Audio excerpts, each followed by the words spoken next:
And now it's time for Development Debates, where we dig deeper into some of the questions shaping the future and present of China. Today, our debate topic is how consumption and investment affect China's economy. Investment, export, and consumption are regarded as three major drivers for pushing up the economy. According to data from the National Bureau of Statistics, in the first half of this year, China's total retail sales increased by about 13%, falling by about 2% year on year. As China's economy slowed down, the demand for domestic consumption has also gone down. Data shows that Chinese household consumption as a share of GDP was about 38% in 2011. That's far below the 65% and 75% in European countries and the United States, respectively. China's economic growth also suffered an unexpected decline from 7.9% to 7.7% in the first 3 months of this year. Some analysts warn that China's economic recovery should be propped up by consumer spending, rather than by government-led investment. An intense controversy on the economic driving forces has been the center of debates about China's future growth. China's economy has become unbalanced. Consumption only accounts for 35% of the GDP, while the proportion of investment rose above 45%. The Nobel Prize-winning economist Paul Krugman pointed out that China's economy has achieved rapid growth in recent years. Meanwhile, it has created a lopsided imbalance between consumption and investment. Paul said it's a common way for successful economies to devote part of their current income to investment instead of consumption. This is so that they can expand their future ability to consume. It seems China has chosen a different way to go. Almost half of its GDP is invested, while its consumption only accounts for 35%. Paul said that Chinese families have never seen much of the income being generated by the country's economic growth. Some of that income mainly stays in state-owned enterprises. It holds down its consumption to some extent.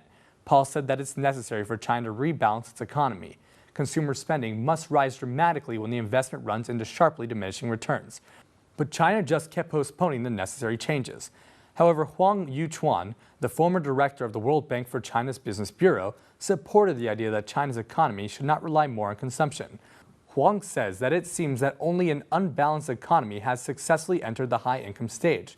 In the past half-century, only a few Asian economies succeeded in avoiding an early economic slowdown. This is when people's incomes stayed low, such as in Japan, South Korea, and Singapore. These economies all had developed in an unbalanced way for decades. Their consumption had only accounted for 20% of their GDP. Huang explained that China is now on the same path. The low proportion of consumption taking up GDP will not affect the economy too much. Huang said China's economy could benefit from its efficient productivity and rise in economic growth rate. Urbanization could also contribute to China's economy. China's urban population has taken up more than 50% of its total population, compared to 20% more than 30 years ago. As more and more migrant workers flow to cities, they will consume more than they did in rural areas. Huang said sustainable economic growth can only be realized by increasing the investment in labor forces and capital, as well as enhancing productivity. Now China's labor has declined. The rate of investment has also reached the upper limit. As a result, the big challenge for new leaders in China is to speed up improvements in productivity.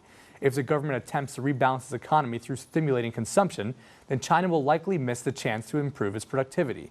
As the slowdown in economic growth becomes more apparent, the Chinese government has increased investment in public projects. They've done this while lessening efforts on rebalancing the economy towards consumer spending. China's economy might be in dire need of structural changes. This requires the Chinese government to pay more attention to the quality of its development rather than just the numbers. With this in mind, Chinese citizens might be more willing to increase their consumption levels.